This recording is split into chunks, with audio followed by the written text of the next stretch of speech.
لیکن بندہ جب بار بار ایک خطا کرتا ہے اور پھر توبہ کرتا ہے، پھر خطا پھر توبہ، تو فرشتے جب اللہ کی بارگاہ میں عرض کرتے ہیں کہ یہ مولا یہ ہر بار یہی کرتا ہے، تو جانتے ہیں پروردگار عالم کیا فرماتا ہے؟ ارشاد فرماتا ہے اے میرے فرشتوں، میرا بندہ مجھے رحمان سمجھتا ہے اس لیے بار بار توبہ کرتا ہے،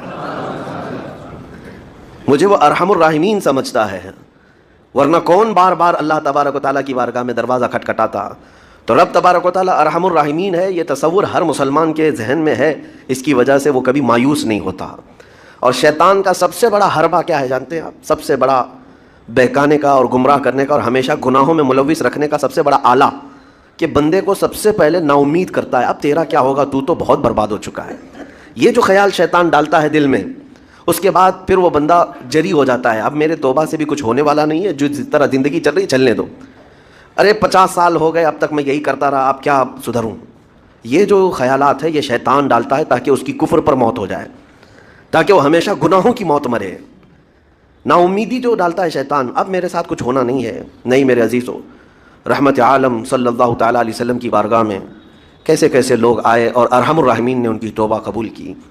آپ کو ایک بات میں بتاؤں، سیدنا عمر ابن خطاب رضی اللہ تعالیٰ عنہ کا دور ہے، مثنوی شریف میں مولانا روم فرماتے ہیں جنت البقیع آپ نے سنا ہوگا، قبرستان مدینے کا، مدینے کے قبرستان میں رات کے وقت ایک بوڑھا آدمی 80 سال کا جو بانسری بجاتا تھا اور اسی سے پیسہ کماتا تھا، اس کی بانسری میں بڑی اچھی لے تھی، بڑی سر اچھی تھی، لوگ سنتے تھے اور پیسے دیتے تھے، لیکن بڑھاپے میں جب سانس پھولنے لگ جاتی ہے، ہانپنے لگ جاتا ہے، سانس نہیں ٹھہرتی، تو بانسری کیسے بجتی؟ اس کی لے ٹوٹ جاتی، لہجے بدل جاتے۔ بوڑھا آدمی اب اس کی بانسری سننے کو کوئی آتا نہیں تھا اور پیسے ملتے نہیں تھے، تھک ہار کر کے وہ آیا، رات کا وقت تھا، جنت البقیع قبرستان میں، 80 سال کی عمر کا ہو گیا ہے، اس نے بانسری توڑ دی، کہا زندگی بھر جس چیز سے میں کماتا تھا اب میری سانسوں نے جواب دے دیا، جسم پھولنے لگا ہے، سانس زیادہ آنے لگ گئی ہے، اب میرا کھانا پینا کیسا چلے گا؟ خیر ارحم الراحمین ہوں تو تیرا ہی بندہ، میرے اہل و عیال نہیں، میرے رشتہ دار نہیں، مجھے اگر تو بھوکا مارنا ہے تو اسی قبرستان میں مار دے، یا اگر میری زندگی باقی ہے تو میرے رزق کا انتظام کر دے۔ وہ رو رہا تھا 80 سال کی عمر میں۔ جب بندہ لاچار و مجبور ہوتا ہے تو پروردگار کو ہی یاد کرتا ہے۔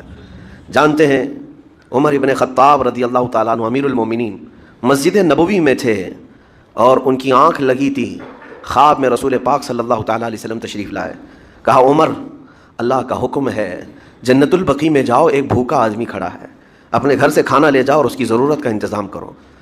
نیند کھلی تو آپ نے دیکھا اللہ کے حبیب صلی اللہ علیہ وسلم کی طرف سے حکم آیا اور رب ذوالجلال کا حکم ہے، گھر سے عمدہ کھانا لیا، توشادان لے کر کے کچھ مال و متاع بھی لے کر قبرستان میں گئے، ڈھونڈا کون ہے یہاں پر، تو دیکھا کہ ایک ہانپتا کانپتا ہوا 80 سال کا بوڑھا روتا ہوا نظر آیا۔ امیر المومنین اپنے ہاتھ میں توشادان لے کر اس کے قریب گئے، کہا تو بھوکا ہے؟ کہا ہاں بھوکا ہوں، بیٹھ چل میں تجھے کھلاتا ہوں۔ دسترخوان بچھا کر اسے اپنے ہاتھوں سے کھلایا اور اسے اپنی ضرورت کے مطابق جو ضروریات تھیں اس کی ضرورت کے مطابق وہ ساری چیزیں دی۔ وہ بوڑھا پوچھتا ہے آپ کون ہیں؟ حضرت عمر فاروق نے کہا میں عمر ابن خطاب ہوں۔ وہ ڈر گیا، حضرت عمر سے کون نہیں ڈرتا تھا کہ کہیں یہ کھلا پلا کر کے مجھے کوڑے نہ ماریں کہ زندگی بھر بانسری بجانے والا آج پکڑا گیا ہے، ہاں آج مجھے یہ سزا نہ دے دے۔ وہ کانپنے لگا، کہا کہ آپ یہاں کیسے؟ حضرت امیر المومنین کہتے ہیں میں خود نہیں آیا، مجھے اللہ کے رسول نے بھیجا، اور رب تبارک و تعالیٰ کا حکم آیا تھا کہ تو بھوکا ہے اور تو نے رزق مانگا ہے اور مجھے تیرے رزق دے کر کے بھیجا گیا ہے۔ وہ چیخ مار کر کے گر پڑا زمین پر اور رونے لگا، اپنے ہاتھ پھیلا کر کہا سچ فرمایا مولا تو ارحم الراحمین ہے، 80 سال تجھ سے دور بھاگتا رہا، ایک بار کیا تجھے میں نے پکارا، تو نے وقت کی امیر المومنین کو کھانا دے کر بھیج دیا۔ اللہ رب العزت کی بارگاہ میں نا امیدی اور مایوسی جو شیطان لاتا ہے اس سے بندے بھٹک جاتے ہیں، بہک جاتے ہیں، انہیں توبہ کی توفیق بھی نہیں ملتی۔ اسی لیے میرا مولا فرماتا انا عند ظن عبدی بی، رب تعالیٰ فرماتا میرا بندہ میرے بارے میں جیسا گمان کرتا ہے میں اس کے ساتھ ویسا سلوک کرتا ہوں۔ تم کیا گمان کرتے ہو؟ وہ سخت پکڑ کرے گا، ابھی مار ڈالے گا، وہ غفار ہے، قہار ہے، جبار ہے، لیکن ساتھ میں وہ ستار بھی ہے، وہ رحمان بھی ہے، رحیم بھی ہے۔ اگر رب تبارک و تعالیٰ ہر چیز پر پکڑ کرتا تو ہمارا تو جینا ہی نہیں تھا، یہاں پر اتنے گناہ ہو چکے۔ اور وہ رب تعالیٰ فرماتا وسعت رحمتی کل شیء، میری رحمت نے ہر چیز کو گھیر رکھا ہے۔ اللہ رب العزت بندوں کو معاف کرنے کا اظہار زیادہ فرماتا ہے۔ اور جانتے ہیں آپ گناہ جب عام ہوتے ہیں، میں آپ کو اپنے گھر کی بات بتا دوں، میرے گھر میں آپ 4 دن کے مہمان بن کر کے آئے ہیں. کبھی میری کھڑکی توڑ رہے ہیں, کبھی دروازہ توڑ رہے ہیں, کبھی ہمارے گھر کے برتن پٹک رہے ہیں, کبھی فرشی اکھاڑ رہے ہیں. کب تک برداشت کروں گا؟ آپ کو نکال کر باہر کر دیں گے. مہمان نہیں, یہ بلا ہو گئی ہے, گھر سارا اجاڑ رہا ہے. ایک چیز پر چھوڑ دیا جائے, 2 چیز پر چھوڑ دیا جائے, یہ انسانوں کی فطرت ہے, انسانوں کی فطرت. لیکن رب کائنات اپنی کائنات میں ہم بندوں کو اتارا ہے, ہم نے کیا نہیں بگاڑا اس, اپنے گناہوں سے اس کی زمین کو لال کر دیا.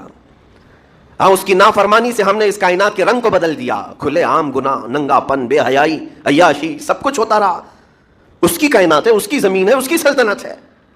اور ان گناہوں کی وجہ سے جانتے ہیں آپ, سمندر اللہ کی بارگاہ میں عرض کرتا ہے کہ مولا تو مجھے اجازت دے دے, میں ایسی طغیانی لاؤں گا کہ یہ سب ہلاک ہو جائیں گے. گنہگار بندہ واپس توبہ کر کے اس کی بارگاہ میں آتا ہے.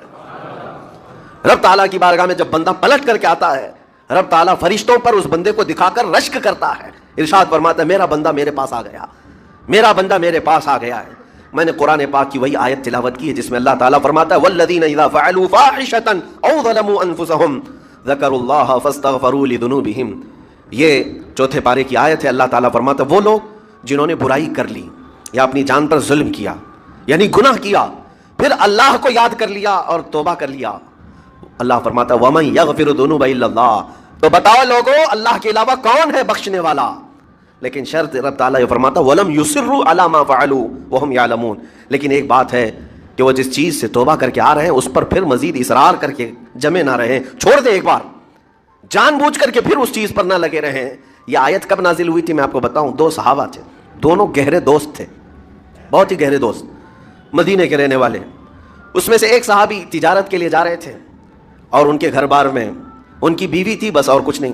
تو اپنے دوست سے کہا کہ میں جا رہا ہوں, مجھے آنے میں تاخیر ہو سکتی ہے, میرے گھر پر اگر کبھی سودا سلف لانے کی ضرورت پیش آئی تو میری بیوی کو یہ پہنچا دینا, ساز و سامان. یہ کہہ کر کے وہ تجارت پہ چلے گئے. جو دوست صحابی تھے, دیکھیں صحابہ کے بہت سارے کام امت کے لیے درس ہیں, قیامت تک آنے والے مسلمانوں کے لیے وہ مشعل راہ ہیں. تو وہ جو دوست صحابی تھے سودا سلف لے کر کے گھر جایا کرتے تھے اپنے دوست کی بیوی کو پہنچانے کے لیے. ایک دن ایسا ہوا کہ شیطان نے ورغلایا اور سودا سلف سامان لے کر گھر گئے. ان کی خاتون باہر آئی دوست کی, انہوں نے اس خاتون کا صرف ہاتھ پکڑ لیا, ہاتھ پکڑ لیا, اور وہ عورت چونکہ مدینے کی رہنے والی صحابیہ ہیں, اپنا ہاتھ تو چھڑا لیا لیکن وہ چیخ مار کر رونے لگی کہ جس پر میرے شوہر نے سب سے زیادہ اعتماد کیا, تم تو جگری دوست بھائی کی طرح تھے, ہاتھ کیسے بڑھا دیا. تو اس صحابی کو فوراً احساس ہو گیا کہ میں بہت بڑی خطا کر گیا, میرے بھائی اور میرے دوست کی امانت میں نے خیانت کر دیا, اس نے مجھ پر بھروسہ کیا تھا اور اس کی بیوی کا میں نے ہاتھ پکڑ لیا. بس اتنی سی بات تھی. وہ خاتون بھی رونے لگ گئی کہ میرے ساتھ کیا ہوا, یہ صحابی بھی رونے لگ گئے. احساس فوراً ہو گیا کہ میں نے غلط کیا ہے, سودا سلف لانے کے وقت مجھ سے غلطی ہو گئی, خطا ہو گئی. اب اس خطا کی وجہ سے وہ کرتے کیا, ان کو تو ڈر یہ تھا کہ میں اپنے دوست کو منہ دکھانے کے بھی قابل نہیں, اور نہ ہی میں یہ چیز کسی کے سامنے ذکر کر سکتا ہوں, کیا کروں. تو مدینہ چھوڑ کر کے چلے گئے پہاڑیوں میں, اور بغیر کھانا پانی سب کچھ بھی نہیں تھا, پہاڑیوں کے بیچوں بیچ رہنے لگے, اور صرف روتے تھے اور گر جاتے تھے, اور کمزوری آ گئی جسم میں, اٹھنے پھرنے کی بھی طاقت نہیں تھی. اب وہ دوست ان کے صحابی تجارت سے واپس آئے, گھر میں آتے ہی ان کی خاتون نے بتا دیا کیا معاملہ پیش آیا. وہ بہت جلال میں آئے اور کہا کہ میرا دل ٹوٹ گیا, آج میری کمر ٹوٹ گئی, جس کے ساتھ ہم نے پوری زندگی بتائی آج اس نے میری عورت کے ساتھ ایسا کیسے کیا. بہرحال انسان ہے, خطا ہوتی ہے, انسان ہے, بھولنا اور خطا کرنا اس کی عادت ہے. اب ان کو دل میں تو بہت تکلیف ہوئی, کروں کیا. لیکن وہ صحابی تھے, انہوں نے کہا یہ معاملہ سیدھے حضور پاک کی بارگاہ میں رکھتا ہوں. کہا کہ میں سزا دوں گا یا پھر جو ہے ان کے لیے جو قرار واقعی چیز ہوگی وہ دلا کر رہوں گا. بارگاہ مصطفیٰ صلی اللہ تعالیٰ علیہ وسلم میں تشریف لائے, عرض کیا کہ آقا ایسا ایسا ہو گیا, میرے معتمد ساتھی نے میرے گھر میں ایسا معاملہ کر دیا. نبی پاک صلی اللہ تعالیٰ علیہ وسلم غمگین ہو گئے کہ ان دونوں کے درمیان ایسا کیسے ہو گیا.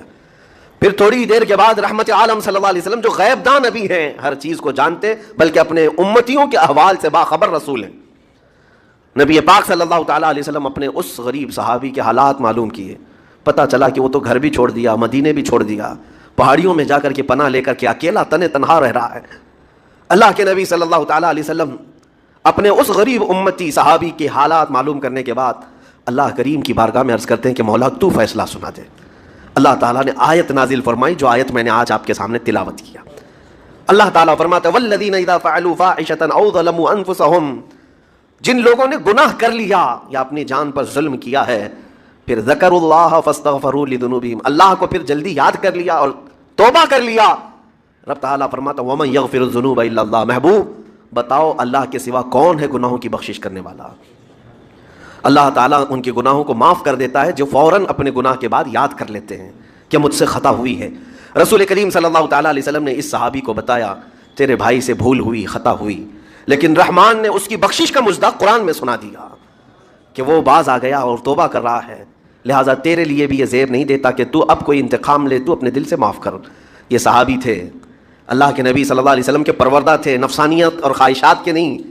یہ فوراً گئے اور اپنے اس جگری دوست کو، اپنے اس بھائی کو ڈھونڈتے ہوئے پہاڑیوں کے بیچوں بیچ جا کر کے دیکھا، ان کی حالت بہت خستہ تھی، کمزور ہو گئے تھے اور روتے روتے اتنا تھک گئے تھے، نہ کھانا ہے نہ پانی ہے، بس یہ کہ ان سے خطا کیا ہوئی تھی، اپنے دوست کی عورت کا ہاتھ پکڑ لیا تھا، بس میرے عزیزو اس سے بڑا نہیں۔ ہاتھ پکڑنے پر ان کو اس قدر احساس تھا کہ مدینہ چھوڑتی، لوگ یہاں پورے کے پورے گناہ میں ڈوب جاتے ہیں، زنا میں ڈوبتے ہیں، انہیں احساس تک نہیں۔